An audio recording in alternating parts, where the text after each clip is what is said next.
Hello and welcome to our YouTube channel. दोस्तों, आज हम पढ़ेंगे क्लास 12 का जो चैप्टर है इलेक्ट्रोस्टैटिक्स, उसके numericals. Theory lectures already cover किए हुए हैं। इस चैप्टर की प्लेलिस्ट का लिंक जो है मैं डिस्क्रिप्शन में दे दूंगा। हम स्टार्ट करेंगे आज क्वेश्चन नंबर 3 से। आपकी स्क्रीन पे है, मैं पढ़ता हूँ। Dipole with its charges minus Q and plus Q. देखो, डाइपोल जो होता है इलेक्ट्रिक डाइपोल, उसका डेफिनेशन ही होता है इक्वल एंड अपोजिट चार्जेस, मतलब पोलैरिटी अलग अलग, एक प्लस तो दूसरा माइनस। तो charges minus Q and plus Q located at points 0 minus b 0 and 0 plus b 0 is present in a uniform electric field E. Okay, it's present in a uniform electric field E. देखो, जो charge है, ठीक है, charges जो minus Q है उसके जो coordinates है वो है 0 माइनस बी 0, और जो प्लस क्यू चार्ज है उसका है 0 प्लस बी 0। ये कोऑर्डिनेट्स यहाँ पे तीनों कोऑर्डिनेट्स दे के रखे हैं, x coordinate, y coordinate, z coordinate. मतलब यहाँ से हम उसकी पोजीशन निकाल सकते हैं, ठीक है। whose equipotential surfaces are planes parallel to yz planes. Okay, equipotential surfaces जो है, equipotential surfaces parallel to yz plane, ठीक है। थियरी अगर अच्छे से पढ़ी हुई आपने तो आपको इनके आंसर आराम से आ जाएंगे, ठीक है। तो uh, what is the direction of electric field E. पहला ढूंढना है आपने वो डायरेक्शन ऑफ इलेक्ट्रिक फील्ड, और second how much torque would the dipole experience in this field. Okay, torque जिसको डिनोट करते हैं टो से। दो चीजें निकालने की, थ्योरी अगर समझ में आया तो ये न्यूमेरिकल समझ में आ जाना चाहिए, ठीक है। तो देखो क्या है ना, पहले हम डाइपोल निकाल लेते हैं, ये इससे डाइपोल बना लेते हैं। अभी देखना, एक्सिस तो आपको पहले से ही पता है, ये हो गया x axis, horizontal x axis, vertical y axis, और तीसरा एक्सिस होता है जेड एक्सिस। वो इस तरीके से होता है, बाहर अंदर, ठीक है। एक्स और वाई हम आराम से निकाल सकते हैं, लेकिन जेड जो है, जेड अपन बोर्ड पे नहीं दिखा सकते क्योंकि उसकी डायरेक्शन होती है ऐसी, यहाँ से कैसे आएंगे, है ना। तो लेकिन फिर भी हमको दिखाना पड़ेगा। तो चलिए स्टार्ट करते हैं। ये मैंने निकाला वाई एक्सिस, ये मैंने निकाला एक्स एक्सिस, और जेड कैसे दिखाएंगे, अभी जेड दिखाएंगे ऐसा, ठीक है। जेड को दिखाएंगे इस तरीके से, ये है जेड एक्सिस, ठीक है।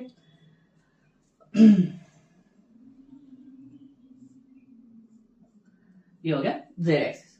अभी देखना क्या बोला है, माइनस क्यू जो है, देखो एक्स कोऑर्डिनेट 0 है, जेड भी 0 है, तो पूरा जो डाइपोल है हमारा किस पे है, वाई पे है। किस पे है, वाई पे। देखो यहाँ पे भी वाई कोऑर्डिनेट दिया है, यहाँ पे भी ऊपर प्लस होता है, वाई ऊपर प्लस, नीचे माइनस, ये तो पता है। बी जितने डिस्टेंस पे नीचे आएंगे, यहाँ पे कौन है, ये इतना डिस्टेंस क्या है, ये है बी। यहाँ पे कौन सिचुएटेड है, माइनस क्यू चार्ज सिचुएटेड है। वैसे ही ऊपर बी तक जाएंगे, ठीक है, और यहाँ पे कौन सिचुएटेड है, प्लस क्यू। ये बन गया हमारा डाइपोल, ये बन गया हमारा डाइपोल। तो इस तरीके से है, ठीक है। एक्स एक्सिस, ये वाई एक्सिस, और ये जो है ना ये जेड एक्सिस। जेड एक्सिस ऐसे होता है, ठीक है। तो डाइपोल तो बना लिया। अभी क्या बोल रहे हैं कि equipotential surfaces parallel to yz plane. अब इक्विपोटेंशियल सरफेस क्या होता है ना, ऐसा सरफेस जहां पे अगर किसी भी पॉइंट पे आप जाओगे तो पोटेंशियल की वैल्यू सेम रहेगी, और वहां पे आपको वर्क करने की जरूरत नहीं पड़ती है। थियरी लेक्चर्स पढ़ोगे तो ध्यान में आ जाएगा। लेकिन अभी हम ड्रॉ करते हैं कि equipotential surfaces parallel to yz plane, ठीक है। अभी वाईजेड प्लेन मतलब कैसा, ये वर्टिकल वाई है, और ये बाहर आने वाला या अंदर जाने वाला जेड है। तो देखो इसको पैरेलल कैसे निकालेंगे, इसको पैरेलल कैसे आएगा, ये ऐसा आएगा, देखो, ठीक है। इसको पैरेलल, तो इस तरीके से प्लेन हमको बनाना पड़ेगा, वर्टिकल, और ये बाहर आया अंदर जाने वाला। कैसे, फिर ये रहा, ठीक है, ये वर्टिकल और ये बाहर या अंदर जाने वाला, इस तरीके से। अगर बुक लेंगे अपन तो ये रहा, ऐसा प्लेन बनेगा। कैसे, ये वाई एक्सिस और ये अंदर या बाहर जाने वाला। इस तरीके के सारे प्लेन्स जो रहेंगे उसको बोलेंगे हम इक्विपोटेंशियल प्लेन्स, ठीक है। तो ड्रॉ करने जाएंगे तो कैसे, देखो यहाँ पे करता हूं मैं वाई जेड को पैरेलल, वाई मतलब खड़ा, ठीक है, इस तरीके से, और जेड मतलब ऐसा। तो हमारा एक प्लेन बन गया, ठीक है, इधर का। और इधर भी साइड भी बन सकता है, वाई मतलब खड़ा और जेड मतलब मान लो इधर के साइड। इस तरीके से भी क्या हो गया, हमारा प्लेन बन गया।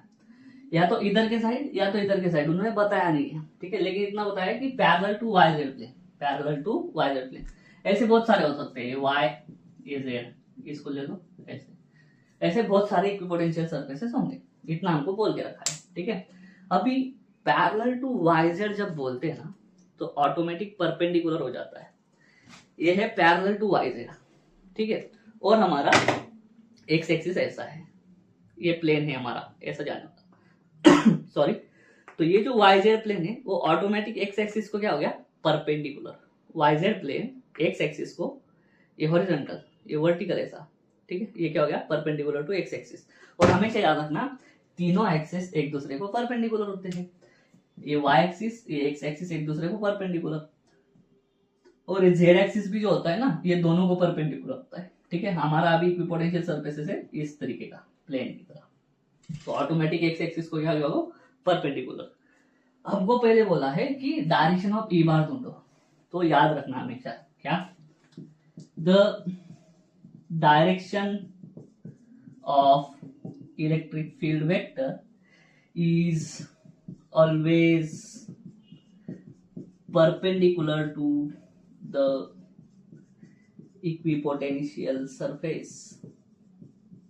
इक्विपोटेंशियल सरफेस मतलब क्या, अगर हमारा इक्विपोटेंशियल सरफेस वाईजेड प्लेन को पैरेलल है, वाईजेड प्लेन को पैरेलल है, ठीक है, मतलब वाईजेड प्लेन ऐसा है हमारा, तो इसके पैरेलल हम कितने भी इक्विपोटेंशियल सरफेसेस रख सकते हैं, इधर के साइड या इधर के साइड।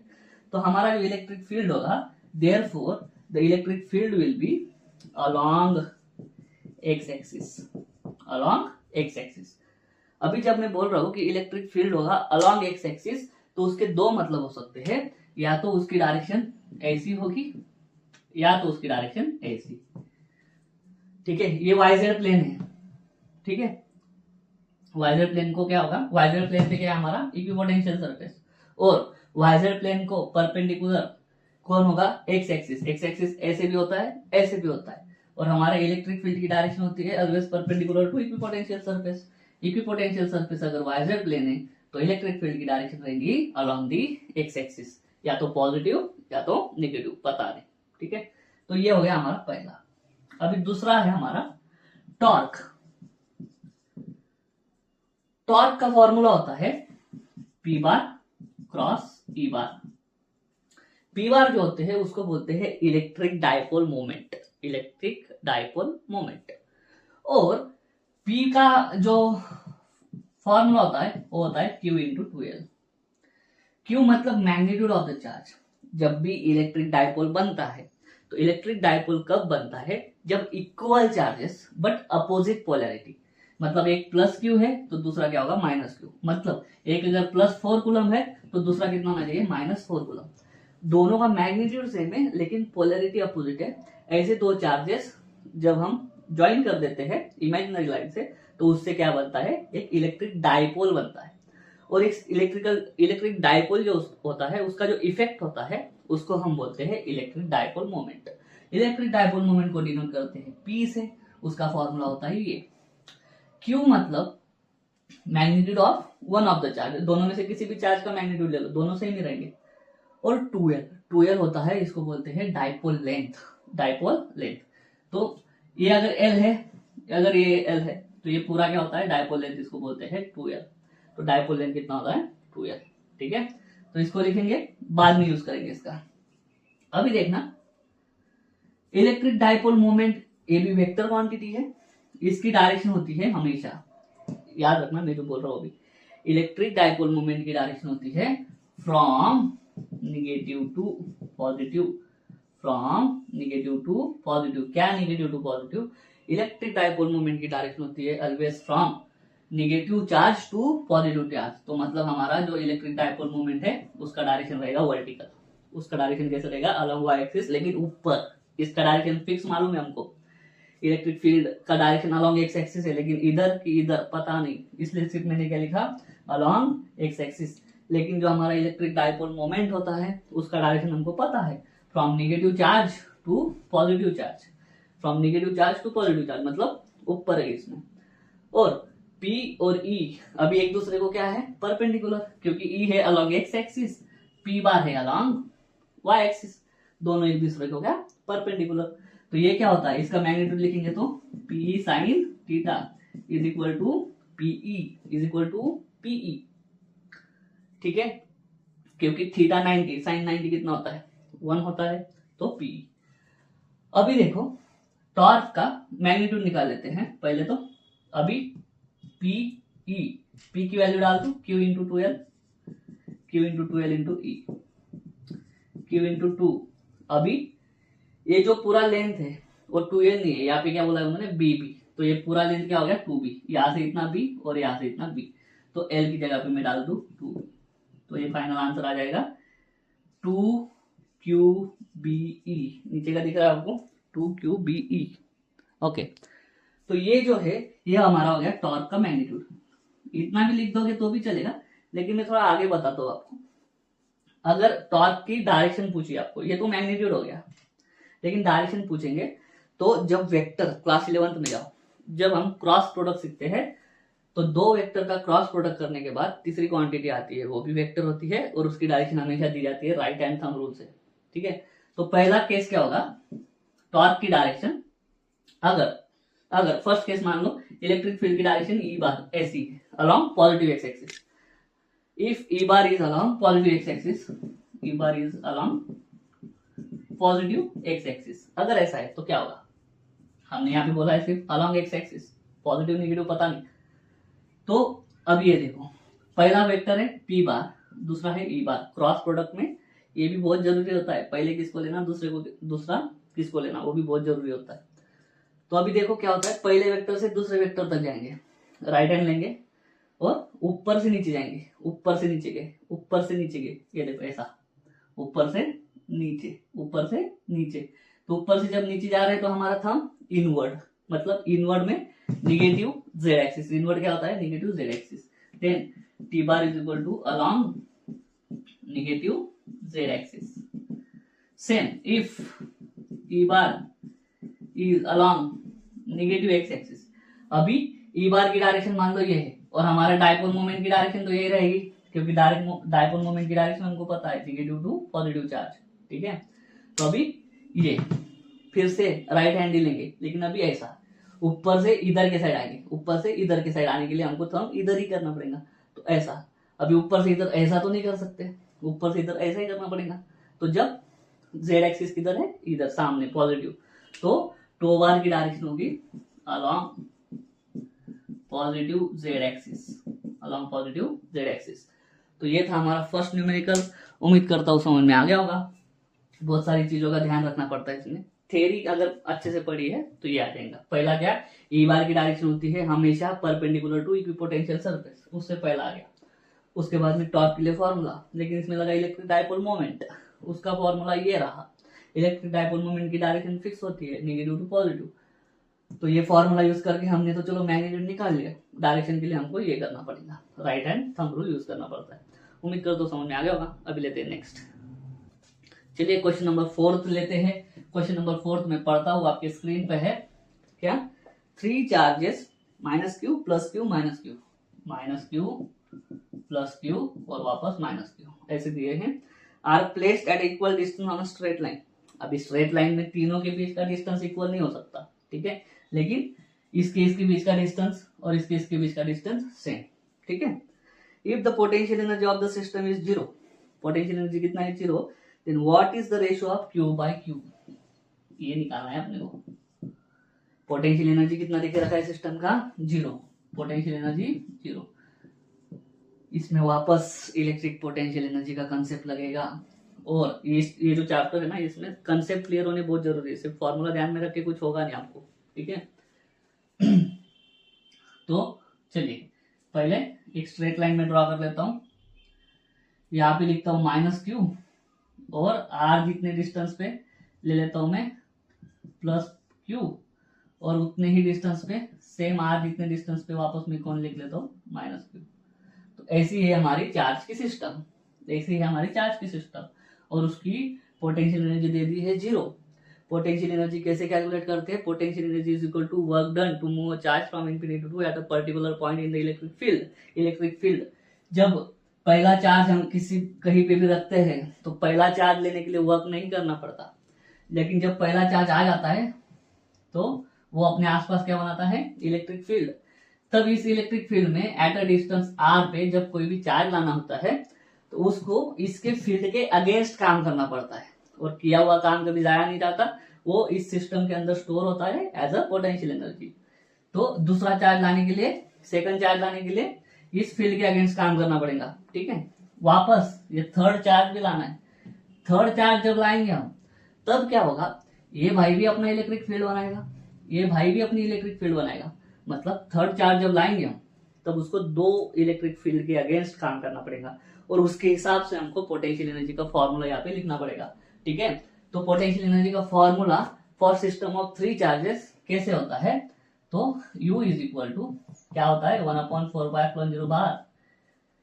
जब पहला चार्ज आएगा कुछ काम नहीं करना पड़ेगा, दूसरा चार्ज आएगा तब क्या, Q1 Q2 upon R12। R12 मतलब पहला चार्ज और दूसरे चार्ज के बीच का डिस्टेंस। अभी थर्ड चार्ज जब आएगा तब उसको पहले के अगेंस्ट भी काम करना है, पहले के अगेंस्ट, थर्ड चार्ज के लिए पहले के अगेंस्ट भी काम करना है। R13 क्या हो गया, पहला चार्ज और तीसरे चार्ज के बीच का डिस्टेंस, और उसको वापस दूसरे चार्ज के अगेंस्ट भी काम करना है। तो ये वाला फॉर्मूला बनेगा for the system of 3 charges. Therefore 1/4πε0 Q1 Q2 minus Q into plus positive Q, R12 कितना मान लेंगे, R plus Q1 Q3 minus Q into minus Q, Q का स्क्वायर 1 और 3 फर्स्ट चार्ज और थर्ड चार्ज इनके बीच का distance R plus R 2R sorry, plus Q2 Q3 plus Q minus Q और ये सेकंड और थर्ड के बीच का डिस्टेंस R, ठीक है। बट क्या है, U कितना देके रखा है अपने को, 0। U कितना देके रखा है, 0। Therefore 1/4πε0 minus Q upon R plus Q square upon 2R minus Q upon R is equal to 0। Potential energy का फॉर्मूला इज इक्वल टू 0। ये भाई साहब को अगर उधर लेके जाएंगे, 0 को इसके साथ मल्टीप्लाई करो, डिवाइड करो, कुछ लेने देना नहीं, आगे आंसर 0। देयरफॉर क्या हो जाएगा, देखो अभी ये माइनस Q अपॉन R है, ये भी माइनस Q अपॉन R है, तो माइनस है minus 2Q upon R plus Q square upon 2R is equal to 0। ये समझ में आ गया। अभी क्या करोगे क्या निकालना अपने को, Q अपॉन Q, तो Q अपॉन Q है ना, तो मैं क्या करता हूं, उधर भेज देता हूं, ये निगेटिव है उधर जाके पॉजिटिव। देयरफॉर एक साइड पे Q square upon 2R is equal to, ये भाई साहब उधर जाके पॉजिटिव जाएंगे, 2Q अपॉन R। देखो Q स्क्वायर का एक गया, R भी एक गया, तो अभी क्या होगा, therefore Q upon 2 is equal to 2 capital Q। कुछ बचा, कुछ भी नहीं। अभी अपने को क्या करना है ना, therefore Q upon 4 is equal to capital Q। चलेगा, ये 2 इधर मल्टीप्लाई में था, इधर आके डिवाइड हो गया, तो नीचे आ गया 2 इंटू 2 4। अभी अपने को निकालना है Q upon Q। Therefore Q upon Q is equal to क्या हो गया, ये इधर मल्टीप्लाई में था, Q ऊपर था, उधर जाके नीचे, बस 1/4 बचा। यही है रेशो, कितना है हमारा 1/4। आंसर देख लेता हूँ एक बार, 1/4, ठीक है, कैपिटल Q अपॉन। चलिए फिफ्थ क्वेश्चन लेते हैं, आपके स्क्रीन पे है। Capacitor has some dielectric between its plates and capacitor is connected to a DC source। देखो पैरेलल प्लेट कैपेसिटर है, एक प्लेट है, ये दूसरी प्लेट है, ठीक है, इसके बीच में क्या है, डाइलेक्ट्रिक है, जिसका कांस्टेंट हम डिनोट करते हैं K से। Is connected to some DC source, इसको किसी डीसी सोर्स से अपन ने कनेक्ट कर दिया, ठीक है, V मान लो। A battery is now disconnected and then the dielectric is removed। Okay, बाद में क्या किया, बैटरी डिस्कनेक्ट कर दिया, ये थ्योरी है, एंड डाइलेक्ट्रिक को रिमूव कर दिया, ये दोनों चीजें करी। उसके बाद में हमने स्टेट वेदर द कैपेसिटेंस, पहला कैपेसिटेंस, दूसरा एनर्जी स्टोर्ड, ठीक है, energy stored, third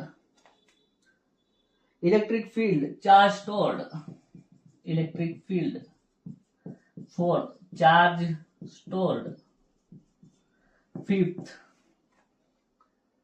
end voltage. ये इंक्रीज हो गया या डिक्रीज हो गया वो पूछा है, तो कैलकुलेट करना है, ठीक है। ये थ्योरी है, देखो यहाँ पे भी कैपेसिटेंस का सारा कंसेप्ट आपको समझ में आना चाहिए, ठीक है। तो अभी हम क्या करते हैं, जब डीसी सोर्स कनेक्टेड था और डाइलेक्ट्रिक था तब की चीजें अलग, बाद में हमने क्या किया, डीसी सोर्स को भी डिस्कनेक्ट कर दिया और डाइलेक्ट्रिक को भी रिमूव कर दिया, उसके बाद में ये सारी चीजें अलग, ऐसी दोनों को हमको कंपेयर करना पड़ेगा। तो हमको बोलना पड़ेगा कि कैपेसिटर का कैपेसिटेंस बढ़ेगा या कम होगा वो निकालो, एनर्जी स्टोर्ड बढ़ेगा या कम होगा, ये दोनों चीजें करने के बाद, ठीक है। तो हम क्या करते हैं, सीडी मतलब क्या, कैपेसिटेंस विथ डाइलेक्ट्रिक, जब दोनों प्लेट्स के बीच में, पैरेलल प्लेट्स के बीच में डाइलेक्ट्रिक था तब इसका कैपेसिटेंस कितना है था, मान लो सीडी था, ठीक है। C0 capacitance after removing dielectric, ठीक है। इतना थ्योरी है, लेकिन चलो पहले देखो क्या होगा। अभी कॉमन सेंस लगाओ, जब किसी भी कैपेसिटेंस को हम डीसी सोर्स लगाते हैं तो वो डीसी सोर्स की वजह से हमारा कैपेसिटर जो होता है वो चार्ज हो जाता है। क्या हो जाता है, चार्ज। तो चार्ज कितना था डीसी सोर्स लगाने के बाद, वो था Q जितना। लेकिन अभी क्या किया, डीसी सोर्स हटा दिया, डाइलेक्ट्रिक भी हटा दिया, लेकिन कैपेसिटेंस का काम ही क्या है, कैपेसिटर का काम ही वो है कि उसके अंदर स्टोर करके रखना। क्या स्टोर करके रखना, चार्ज स्टोर करके रखना। इसका मतलब क्या, डीसी सोर्स लगाने के बाद कैपेसिटर के अंदर जो चार्ज स्टोर हुआ था वो charge as it is store रहेगा जब आपने डीसी सोर्स वगैरह डाइलेक्ट्रिक वगैरह सब हटा दिया। मतलब क्या, charge remains constant as capacitor stores the charge. Capacitor वो चार्ज स्टोर करके रखता है। जब तक उस कैपेसिटर के आगे कुछ हम लोड नहीं लगाते हैं उसको डिस्चार्ज करने के लिए, तब तक वो डिस्चार्ज नहीं होगा। तो पहली चीज क्या है, चार्ज स्टोर क्या रहेगा हमारा हमेशा कांस्टेंट। डाइलेक्ट्रिक और डीसी सोर्स दोनों हटाने के बाद इसका आंसर मिल गया हमको। फोर्थ का आंसर पहले मिला क्या, the charge will remain constant because capacitor will store the charge in it. ठीक है, तो चार्ज में कुछ कम ज्यादा नहीं होगा। सेकंड, अभी कैपेसिटेंस का निकाल लेते हैं। फिर CD का फॉर्मूला क्या होता है, epsilon 0 KA upon D। K होता है डाइलेक्ट्रिक कांस्टेंट, ये होता है एरिया बिटवीन द प्लेट्स, और D होता है डिस्टेंस, दोनों प्लेट्स के बीच का डिस्टेंस। और मान लो C0 क्या है, कैपेसिटेंस आफ्टर रिमूविंग। जब हम डाइलेक्ट्रिक मटेरियल हटा देंगे तो कैपेसिटेंस क्या हो जाएगा, एप्सिलॉन 0 A अपॉन D। और हमें क्या याद रखना, K इज ऑलवेज 1 और ग्रेटर देन 1, या तो 1 होगा या फिर 1 से ज्यादा होगा। तो अभी बताओ, मतलब C0 is equal to CD upon K। ऊपर वाले फॉर्मूला को K से डिवाइड कर दो तो नीचे वाला फॉर्मूला मिलेगा। तो इससे क्या होगा, और K की वैल्यू में क्या बोल रहा हूं, मिनिमम 1 होती है, मिनिमम 1। मतलब एयर जब रहेगा ना, एयर जब रहेगा दोनों प्लेट के बीच में तब 1, लेकिन अभी डाइलेक्ट्रिक मटेरियल कुछ ना कुछ होगा तो K की वैल्यू ग्रेटर देन 1 होगी। इस केस में अपन क्या पकड़ेंगे, K की वैल्यू ग्रेटर देन 1, 1 से नहीं, कम नहीं होगी, 1 से ज्यादा ही होगी। ठीक है, तो इस पर्टिकुलर टर्म को अगर हमने 1 से ज्यादा से डिवाइड कर दिया तो C0 क्या मिलेगा अपने को, कम मिलेगा। ये 4 मिल रहा था और इसको अभी K से डिवाइड कर दिया 2, तो अभी अपनों का आंसर कितना मिलेगा, 2। तो जब हम डाइलेक्ट्रिक हटा देंगे तो कैपेसिटेंस विल डिक्रीज के टाइम्स, कितने टाइम्स, के टाइम्स, क्योंकि के से डिवाइड करने के बाद ये आंसर मिलता है। आप देखो ये है कैपेसिटेंस विदाउट डाइलेक्ट्रिक। पहले हमारा कैपेसिटर डाइलेक्ट्रिक के साथ इतना था, उसको हमने के से डिवाइड करा, के हमेशा एक से ज्यादा होता है तो कैपेसिटेंस डिक्रीज होगा। पहले अगर 8 था, मान लो के की वैल्यू 2 है तो 8/2 वापस अभी कितना होगा 4, मतलब के टाइम्स हमारा कैपेसिटेंस डिक्रीज हो जाएगा। तो कैपेसिटेंस डिक्रीज के टाइम्स, के टाइम्स। अभी थर्ड, अभी चलो वोल्टेज पे आते हैं।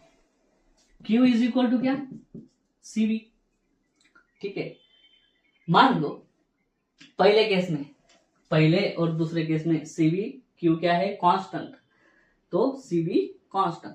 पहले मान लो क्या था, CD VD, मतलब क्या, जब capacitance with dielectric, voltage with dielectric is equal to capacitance without dielectric, voltage without dielectric. हमको ये भी तो निकालना है ना, वोल्टेज भी निकालना है। ठीक है, तो अभी देखो क्या हो गया, C0 जो है वो K टाइम्स कम हो गया, तो CD VD, C0 को मैंने क्या लिखा, CD upon K V0, CD cut, therefore VD is equal to V0 upon K, V0 upon K, therefore V0 is equal to VD into K. इसका मतलब क्या है, जब हमने डाइलेक्ट्रिक हटा दिया, देखो बहुत सिंपल चीज है, चार्ज को कांस्टेंट रखना है और हमारा C क्या हो रहा है, अभी मैंने बोला कम हो रहा है, तो C अगर K गुना कम हुआ तो वोल्टेज को क्या करना पड़ेगा, K गुना बढ़ना पड़ेगा। वही मैं यहाँ पे प्रूव कर रहा हूँ, पहले का चार्ज इज इक्वल टू दूसरे का चार्ज, पहले का चार्ज ये रहा, दूसरा चार्ज अभी क्या होगा, डाइलेक्ट्रिक रिमूव करने की वजह से C0 K टाइम्स कम हो गया, लेकिन ये दोनों हमको क्या करना है, क्योंकि चार्ज कांस्टेंट दिखाना है, तो C अगर K गुना कम हो गया तो V को K गुना बढ़ना पड़ेगा उसके प्रोपोर्शन में, तो वही आ रहा है V0 is equal to VD into K. मतलब हमारा वोल्टेज बढ़ेगा कितना टाइम्स, K टाइम्स बढ़ेगा, K टाइम्स बढ़ा। ठीक है, K into capacity voltage with dielectric, VD मतलब क्या, वोल्टेज जब डाइलेक्ट्रिक के साथ था उसको क्या मल्टीप्लाई करना पड़ेगा, K टाइम्स, अगर वो करेंगे तो हमको नया वोल्टेज मिलेगा डाइलेक्ट्रिक हटाने के बाद का। ठीक है, और हाँ अगर वोल्टेज बढ़ेगा तो वापस इलेक्ट्रिक फील्ड भी बढ़ेगी, और इलेक्ट्रिक फील्ड भी क्या है, K टाइम्स बढ़ेगी, K टाइम्स बढ़ेगी। ठीक है, क्योंकि V इज इक्वल टू होता है ED, V is equal to होता है ED, D मतलब होता है डिस्टेंस, D मतलब होता है डिस्टेंस। और हाँ एक कंसेप्ट भी याद रखना, जब हम डाइलेक्ट्रिक कांस्टेंट या फिर डाइलेक्ट्रिक मटेरियल डालते हैं ना कैपेसिटेंस के बीच में, तो उसके अंदर भी एक इलेक्ट्रिक फील्ड इंड्यूस होती है, ये डाइलेक्ट्रिक मटेरियल के अंदर भी एक इलेक्ट्रिक फील्ड इंड्यूस होती है जो उल्टा काम करती है, वो जो हमारी ओरिजिनल इलेक्ट्रिक फील्ड है, एक्सटर्नल इलेक्ट्रिक फील्ड, उसको अपोज करती है। तो इसका मतलब क्या है, जब हमारा डाइलेक्ट्रिक रहेगा तो वो हमारी इलेक्ट्रिक फील्ड को अपोज करेगा, मतलब कम करेगा, लेकिन जैसे ही हम डाइलेक्ट्रिक हटा देंगे तो अपोज करने वाली इलेक्ट्रिक फील्ड हट जाएंगी, तो हमारी ओरिजिनल इलेक्ट्रिक फील्ड बढ़ जाएगी, कितना गुना, K टाइम्स बढ़ जाएंगी। D यहाँ पे है डिस्टेंस, ये दोनों के बीच का जो डिस्टेंस है D। ठीक है, डिस्टेंस तो कांस्टेंट रहेगा, अगर वोल्टेज को K गुना बढ़ाना है, वोल्टेज को K गुना बढ़ाना है, ये पैरेलल प्लेट के बीच का डिस्टेंस कांस्टेंट रहता है, तो E भी हमको कितना गुना बढ़ाना पड़ेगा, K टाइम्स बढ़ाना पड़ेगा। ठीक है, तो एक्चुअल क्या होता है ना, डाइलेक्ट्रिक मटेरियल हटाने की वजह से हमारा इलेक्ट्रिक फील्ड बढ़ता है और उसकी वजह से हमारा वोल्टेज भी बढ़ता है, ऐसे होता है। लेकिन हमारे पास जो फॉर्मूले है, फॉर्मूले के हिसाब से भी हम प्रूव कर सकते हैं क्या, जब डाइलेक्ट्रिक हटा देंगे तो नया voltage is equal to voltage with dielectric into K times बढ़ेगा, इलेक्ट्रिक फील्ड भी बढ़ी, चार्ज भी हो गया, कैपेसिटेंस भी हो गया, ये भी हो गया, एनर्जी स्टोर्ड। ठीक है, अभी एनर्जी स्टोर्ड का फॉर्मूला क्या होता है, एनर्जी स्टोर्ड का फॉर्मूला होता है, देखो हाफ QE। अभी देखना ये पहली है UD, मतलब ये energy stored when dielectric was present. अभी देखना तो इसको लिख दूं मैं VD, अभी देखना, और अभी लिखू V0 हाफ Q। मैंने क्या बोला, जब डाइलेक्ट्रिक हटा देंगे, जब डाइलेक्ट्रिक अपन हटा देंगे तो VD नहीं रह जाएगा, अभी वो क्या हो जाएगा V0, लेकिन V0 अपन ने अभी निकाला क्या, हाफ Q, ये V0 क्या है, VD इंटू K। ठीक है, ये है energy with dielectric, energy without dielectric is equal to half Q V D into K U zero. देखो वीडी सॉरी यूडी और U zero, therefore U zero is equal to UD into K, क्योंकि ये जो है ये वाला half into Q VD, half into Q VD, इसको किससे मल्टीप्लाई करा, के से मल्टीप्लाई करा, तो ये एनर्जी भी क्या होगी, एनर्जी भी बढ़ेगी, कितनी टाइम्स, के टाइम्स बढ़ेगी। यहाँ पे क्या है ना, आपको कंसेप्ट क्लियर होना चाहिए, फॉर्मूले लगाते आना चाहिए, तो फिर आपको समझ में आ जाएगा। चार्ज कांस्टेंट रहेगा, कैपेसिटेंस के गुना कम होगा, बाकी एनर्जी स्टोर के टाइम्स बढ़ जाएंगी, वोल्टेज स्टोर के टाइम्स बढ़ जाएगा, इलेक्ट्रिक फील्ड के टाइम्स बढ़ जाएगा। ठीक है, तो उम्मीद करता हूँ ये भी समझ में आ गया होगा। थ्योरी है, लेकिन अगर इस एक न्यूमेरिकल को आप सॉल्व कर लोगे ना, तो आपका कैपेसिटेंस का पूरा कंसेप्ट क्लियर हो जाएगा। तो ये था फिफ्थ, अभी लेते हैं सिक्स्थ वन। चलिए तो लेते हैं, find the ratio of potential differences that must be applied across the parallel and series combination of two capacitors C1 and C2 with their capacitances in the ratio 1:2, so that energy stored in the two cases becomes the same. Okay, find the ratio of the potential differences that must be applied across the parallel and series combination. Okay, मान लेते हैं कि VP potential difference applied across parallel combination, और VS मान लेते हैं PD applied across series combination. दो कैपेसिटेंसेस है C1 एंड C2, लेकिन उनका रेशियो देके रखा है उन्होंने, C1 अपॉन C2 1:2। देयरफॉर मान लो if C1 is equal to C, then C2 is equal to 2C, simple, 1:2। मतलब क्या, यहाँ पे करो, देखो C2 is equal to 2 times C1, है ना। C1 को अगर मैंने C मान लिया तो C2 क्या मिलेगा मुझे, 2C। ये बहुत जरूरी है, ठीक है। So that potential energy same, मतलब U same in both cases, दोनों केसेस में पोटेंशियल एनर्जी क्या होनी चाहिए, सेम। चलिए पहले निकालते हैं पैरेलल कॉम्बिनेशन। पैरेलल कॉम्बिनेशन में क्या होगा बताइए, इक्विवेलेंट कैपेसिटेंस कैसे निकलता है, ये C1 है, ये C2 है, और ये हमने लगाया है उसको VP, ठीक है। ये C1 है C, ये 2C, तो हमारा पैरेलल कैपेसिटेंस का इक्विवेलेंट को क्या बोल देंगे, CP। क्या होता है, C1 plus C2 is equal to C plus 2C is equal to 3C। CP आ गया, ठीक है। ये चीज कोई दिक्कत नहीं आनी चाहिए, ठीक है। नेक्स्ट अभी सीरीज कॉम्बिनेशन। सीरीज कॉम्बिनेशन में क्या होगा, सीरीज कॉम्बिनेशन देखना, C1 C2 और ये हमने लगाया उसको वोल्टेज VS, ये C है, ये 2C है। चलो सीरीज कॉम्बिनेशन निकालो। सीरीज कॉम्बिनेशन ऑफ कैपेसिटेंस कैसे निकलता है, C1 C2 upon C1 plus C2, तो आ गया C into 2C upon C plus 2C, 2C square upon 3C, मतलब क्या आ गया 2/3C, एक C कट हो गया। ये आ गया हमारा equivalent capacitance for series combination, ठीक है।